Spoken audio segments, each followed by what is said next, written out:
3 पीढ़ी से जो जादू टोना करते आए थे, प्रभु यीशु मसीह ने उनको आजाद कर दिया है, परिवार को बदल दिया है। और ये सिर्फ चंगाइयां नहीं है, पता है, ये सिर्फ चंगाइयां नहीं है, ये खानदान की हिस्ट्री बदल गई है। और जो इतिहास है वो तो बदला ही, फ्यूचर भी बदल गया है। ये बच्चे बड़े होके क्या काम करते, कहाँ जाते, शादी कैसे, बच्चे कैसे, आगे अपना भविष्य क्या प्लान करते, परमेश्वर ने पूरी हिस्ट्री और पूरा फ्यूचर बदल दिया है इन खानदान का। आमीन। और इनके आने वाली 10 पुश्तें जो होंगी ना, वो भी प्रभु यीशु मसीह को जानेंगी। आमीन। सच में हमारा परमेश्वर कितना महान है, और वो परमेश्वर आज यहाँ पर चल फिर रहा है आपके इतिहास और आपके फ्यूचर को बदलने के लिए। आमीन। आमीन। वही परमेश्वर यहाँ पर है जो आज हमारे परिवारों को बदलना चाहता है, और कई परिवार आज यहाँ से बदल कर जाने वाले हैं यीशु के नाम में। आमीन। आपने इनकी गवाही सुनी है, पर मैं चाहता हूँ एक बार, ओह हालेलुया, सच में कई गवाहियाँ मुंह बंद कर देती हैं। आमीन। मैं चाहता हूँ ये परिवार खुद बताएं इनकी आप बीती। मैं जानता हूँ 3 पीढ़ी से ये लोग जादू टोना कर रहे थे। बहन, मैं आपसे पूछना चाहता हूँ पहले, जो हमारे घर में 3 पीढ़ी से ये भक्ति चल रही थी, उससे हमने बिल्कुल छुटकारा पा लिया। आज से हम कुछ नहीं करेंगे। हमारे बच्चे चंगे हुए फिर भी यीशु में। आप मुझे ये बताएंगे कि बच्चे कितने छोटे थे जब उनको दौरा पड़ने लग गए? बच्चे थे 11-12 साल के। 11-12 साल के थे। अभी कितने हैं? सोहन मोहन कितने साल के? ये मोहन है 21 साल का, और सोहन है 24 साल का। 12-13 साल से ऊपर हो गया। हाँ जी। इनको ये दौरे पड़ते थे लगातार। Come on. और आपने बताया था कि दिन में 2-3 बार दौरे पड़ जाते थे। 2-3 बार पड़ते थे।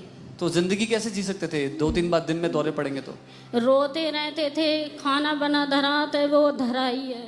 कई दिन तक हम ऐसे ही रहते थे, न्यू ही। कोई हमें देखता ना घर का ना बाहर का, कोई भी हमारा नहीं है। मैं मगन जी आपसे भी पूछना चाहता हूँ, क्योंकि मैं जानता हूँ ये आसान नहीं है एक पिता होते हुए अपने बच्चों को इस तरह से सताए जाते देखना, है ना। आप मुझे बताएंगे क्या हुआ था? शुरू में हम पहले गवाही हमारी ये है, जो हम भक्ताएं 3 पीढ़ी से हो रही थी, उसके बाद हम करने लग गए थे। वो करने के बाद में फिर एकदम अटैक हमारे ऊपर हो गया। हमने उसके बाद छोड़ दी। मैंने कि हमारे बच्चों को परेशानी हम नहीं करेंगे किसी का भी। तो झाड़ पहुँच करने वाले आते थे, फिर हमने उन्हें मना कर दिया। उसके बाद जो हम एक दूसरे को भक्ता को दिखा लगे, और मौलवी को दिखाया, और उसके बाद डॉक्टरों को भी दिखाया, और फिर उसके बाद हम जो वहाँ बालाजी भी गए, वैष्णो देवी, मतलब कोई धाम नहीं छोड़ा हमने। उसके बाद हमारा घुटने टिक गए, रोते थे। रात को जब बच्चे सोते थे, हम एक कमरे में बैठ के बीच में खाट डाल लेते थे। कभी कोई सा गिर गया, कभी कोई सा ऊपर जाते थे, दूसरी मंजिल पे नीचे आकर मिलते, एकदम सीढ़ियों के बल नीचे आकर हमें उठना बैठना, एकदम भागते थे इन्हें पकड़ने के लिए। कभी लैट्रिन में से निकालने पड़ते थे।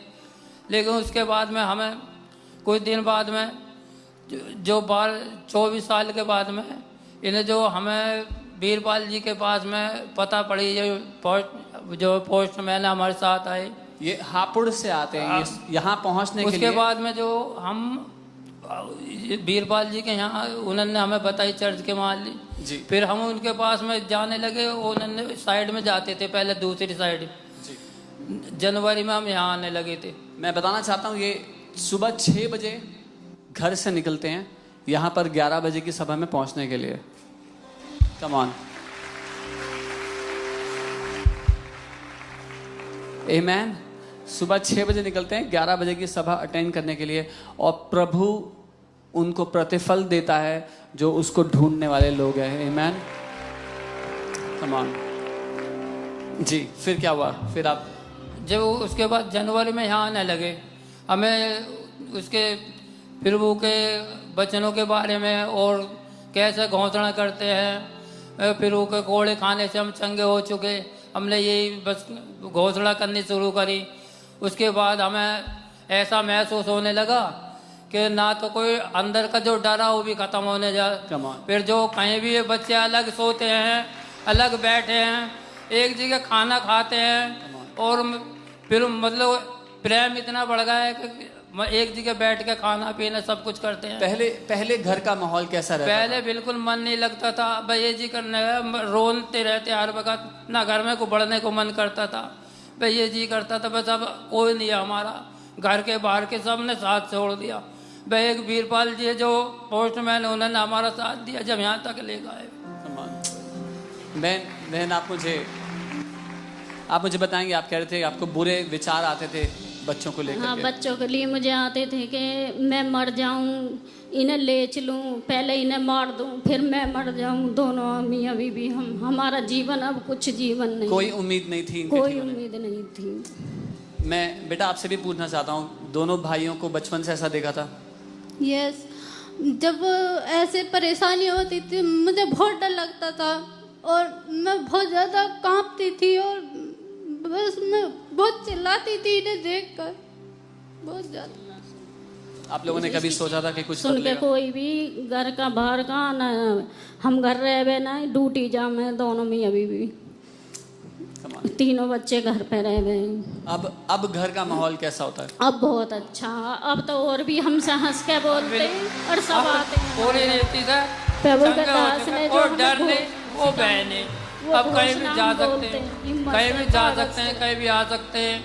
अब रात की प्रार्थना में आए, अब वो कीगले भी जा सकते हैं, हमें कोई डर नहीं। अच्छा एक बात बताओ, क्योंकि मैं इमेजिन नहीं कर सकता हूँ, मेरा भी एक बेटा है और मैं इमेजिन नहीं कर सकता हूँ कि मैं हमेशा चिंता कर रहा हूँ कि अब वो कहाँ होगा, अब वो किस हाल में होगा। 12-13 साल से ये लोग ऐसे जी रहे थे, अब कैसा लगता है बिना इस फिक्र के कि हमारे बच्चे कैसे हैं? अब बिल्कुल एकदम अंदर से सब कुछ सही है, एकदम चंगे हो चुके हैं, कोई डर नहीं, कोई भय नहीं। फिर वो कैसे अब पता है वो जहाँ भी है प्रभु यीशु ने संभाल रखा है। आमीन। ये जो 3 पीढ़ियों से भक्तिन करते थे, भक्त का काम करते थे, अब ये प्रभु यीशु मसीह के भक्त हो चुके हैं। आमीन। इनका नाम मगन है और ये पे प्रभु यीशु मसीह में मगन हो चुके हैं। मैं जस्ट ताकि आप समझो कि कितना इम्पैक्ट होता है। बेटा मोहन है ना, मोहन एक बार अपनी जीभ दिखा सकते हो चर्च को? क्योंकि इनको फिट्स पड़ते थे, पूरी जीभ कटी हुई होती थी इनकी। मुझे मालूम नहीं आप देख पा रहे हैं, पर इनकी पूरी जीभ कटी होती थी, चोटें लगी होती थी। अब देखेंगे चेहरे पे इतने निशान है, ठोड़ी पे, कंधे पे, पूरे शरीर पे चोटें होती थी इनको, क्योंकि कभी भी कहीं भी उन फिट्स के द्वारा गिर जाते थे। और जिस फैमिली में कोई आशा नहीं थी, कोई उम्मीद नहीं थी। We have a clip, can we show that to you quickly? मैं जल्दी से एक क्लिप दिखाना चाहता हूँ। ये जवान बेटे, आप कल्पना कीजिए किसी के 2 जवान बेटे जिनको हर रोज 2 से 3 बार फिट्स होते हो, लेकिन प्रभु यीशु मसीह ने इनका इतिहास बदल दिया है और इनका भविष्य बदल दिया है। क्यों ना हम प्रभु यीशु मसीह को महिमा दें? वो सच में परिवारों को बदलने वाला पिता है। आमीन। और हम जितने शब्दों को इस्तेमाल करें उसकी महिमा करने के लिए थोड़े हैं जी। हमारी भाषा के सारे शब्द तुच्छ हैं अपने महान राजा यीशु की महिमा करने के लिए, क्योंकि वो सच में अद्भुत है, सच में अति महान है, सच में स्तुति, प्रशंसा, तारीफ, महिमा के योग्य परमेश्वर है प्रभु यीशु मसीह। हम आपकी महिमा करते हैं, हम आपको धन्यवाद करते हैं पिता। हम आपके नाम को ऊंचा उठाते हैं, हम अपने हाथों को ऊंचा उठाते हैं आपकी महिमा में पिता, क्योंकि सच में आप जीवित हैं। आपके समान कोई नहीं पिता, कोई जीवनों को नहीं बदल सकता आपके अलावा। कोई जिंदगियां ऐसे नहीं बदल सकता प्रभु, परिवारों का इतिहास नहीं बदल सकता। यीशु केवल आप ही कर सकते हैं, केवल आप ही प्रभु हैं, केवल आप ही राजा हैं। हम आपकी बढ़ाई करते हैं, हम आपकी महिमा करते हैं, हम आपके नाम को ऊंचा उठाते हैं। आपकी संतों की प्रभु यीशु मसीह आपके नाम को ऊंचा उठाती है, क्योंकि आज जो आपने इस परिवार के लिए किया, आप यहाँ मौजूद हर एक परिवार के लिए कर रहे हैं। पीढ़ियों को बदल रहे हैं, भविष्य को बदल रहे हैं, इतिहास को बदल रहे हैं। एक नया इतिहास आज यहाँ लिखा जा रहा है यीशु मसीह के नाम